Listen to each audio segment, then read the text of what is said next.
see some of these guys just screaming, hitting the pads. I don't need to get mad. I need to get, you know, my mindset relaxed, you know. At least that's how I do it. Some other fighters need that up. I need the opposite. I don't want to just sit there kind of fidgeting for no reason. So that's how I work.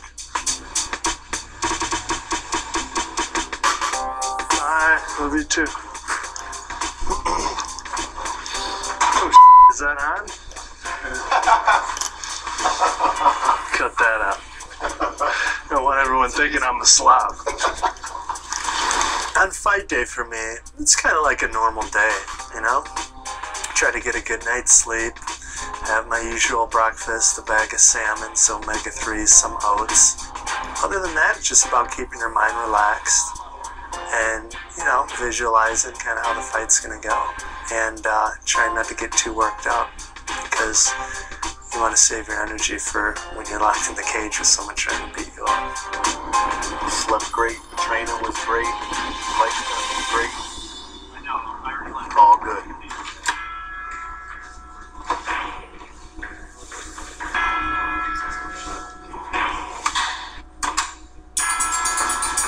This is like those moments you dream of as a kid, you know, when you picture yourself shooting basketball out there on the court by your house and you're counting down in your head and you take a shot and you miss and you vision yourself at the foul line. The game is on the line, the time's expired, and you got 2 shots and you're down by a point. That's the same kind of visual that I have here in my head, and it's, you know, you, I guess, kind of dream of these moments your whole life, and mine has arrived. Hopefully it's not the only moment in my life that'll be like this, but you know, one of my moments has arrived anyway, so it's great that the fight's here in Cincinnati.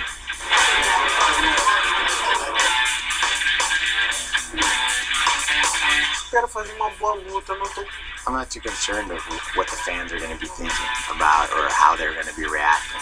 It really doesn't make a difference to me. I mean, whether they love me, whether they hate me, my goal is to go out there and put on a show and put on a good fight and fight to the best of my ability.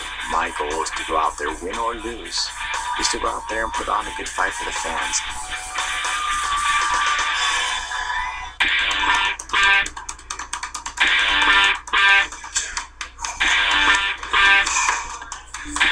Believe it or not, I think Eric had his first fight in like 98, so technically he's been fighting longer than I have, but I feel, yeah, definitely in the harder bouts, the wars, I have more experience in that area.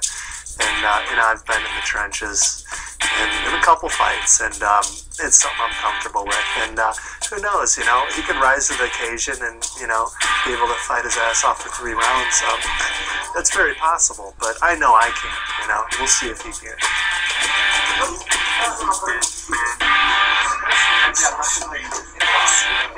When I was thinking about this fight, I kind of think we might have one of those battles.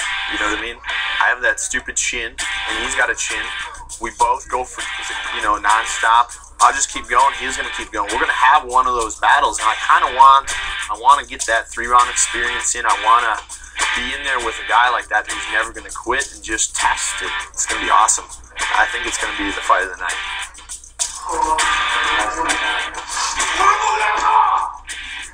Anderson's well-rounded. He's, you know, he showed some decent wrestling against Marquardt, had a nice switch there on the ground, was able to turn the tables on him. His jiu-jitsu game is tight. He obviously comes from a strong Muay Thai camp, so he's a well-rounded fighter. You know, everybody has holes here and there, including myself, but I feel like we're prepared to expose his.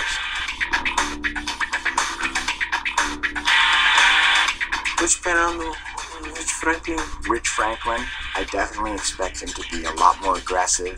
I think he's going to be a lot better prepared. I know that he was coming off of a broken hand.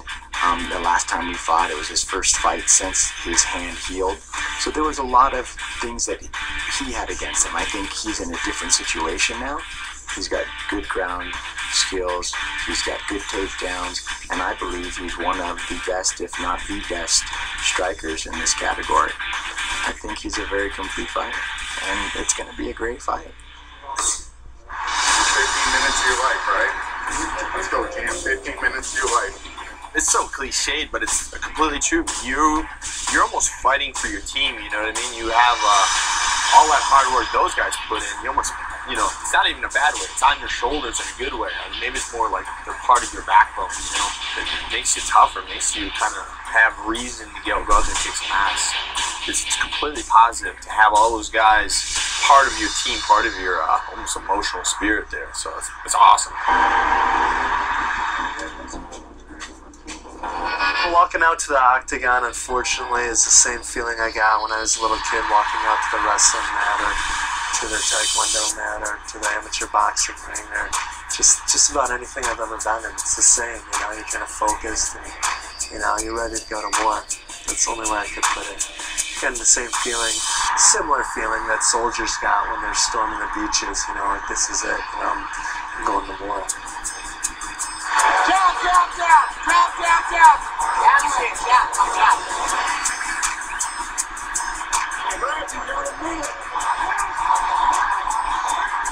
This is it. Here it is.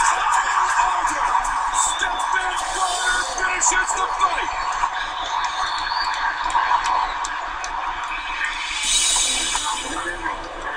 The first round was perfect. If I could have went 3 rounds like that, I gotta go back to the drawing board and figure out what the hell's wrong with my cardio, you know? Maybe it was this, I think a lot of it was the ring rust, you know, just haven't been in there, have 15,000 fans. Second round comes around, I'm just like, before the round even started, like, you know, muscles were all like fatigued, and maybe it was just a little bit of ring rust, a little bit of nerves, being on the main card against a guy like Stefan. But once again, his cardio is just a problem. It's not the technique or even strength or any of that stuff. Thanks to the fans and all my training partners. Sorry I couldn't come through, but I'll be back. I just gotta work on my cardio, I guess, again.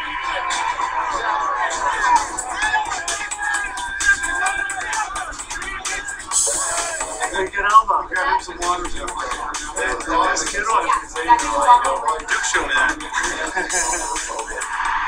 I cracked him good in the head. I knew I had him dazed, and I just wanted to finish him. And John did a good job of giving him the chance and not calling it too quick and making me earn my money. And he cracked a good elbow on me, and you know, it's like, good work, dude.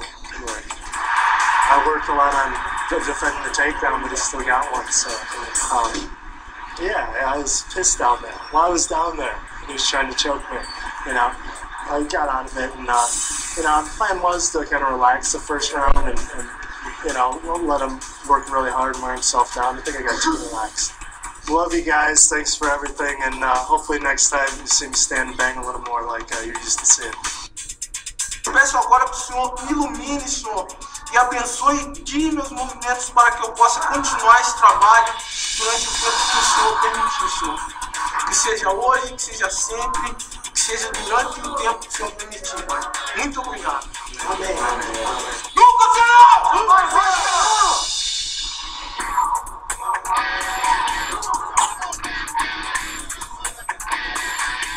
Every time you walk out to the octagon, whether it's in Las Vegas or it's in Columbus or in Ireland or whatever, I mean, the fans just are nuts. Especially, you know, when I was in Ireland or Columbus, whenever you go to a place, a new place, I mean, it's just electric, and I would expect nothing more, nothing less from Cincinnati here. It's going to be a packed house, and there are going to be people screaming that won't be able to talk the next day, and it wouldn't be any different than it was in Columbus.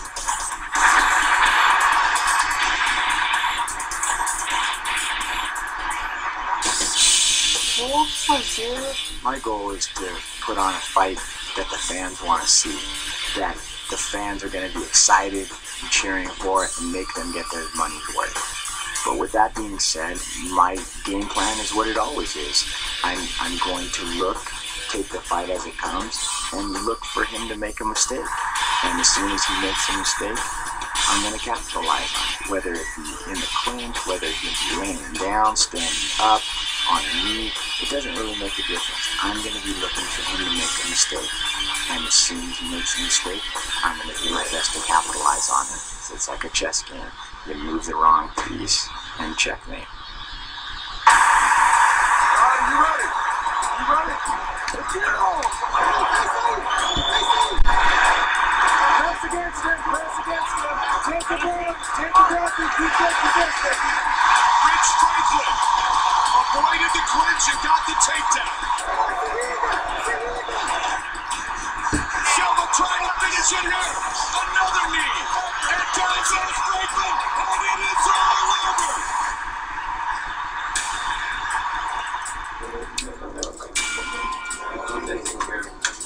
My game plan was not to get my nose broken again, and I'll be damned if I didn't succeed in my game plan. It's broken. The doctor already said it. I heard it go. But the septum isn't pushed all messed up yet.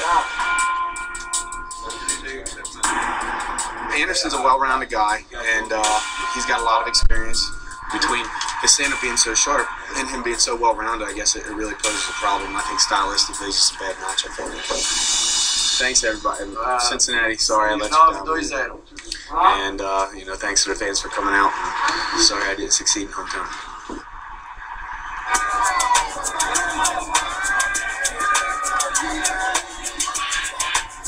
Se mobilizou para fazer.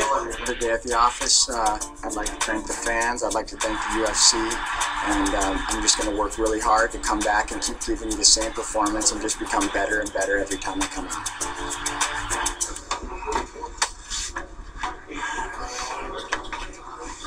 I'm sorry, man. Don't apologize, man. That's your job, baby. Tell him you're a great champion. You're a great champion. I take my hat off to you.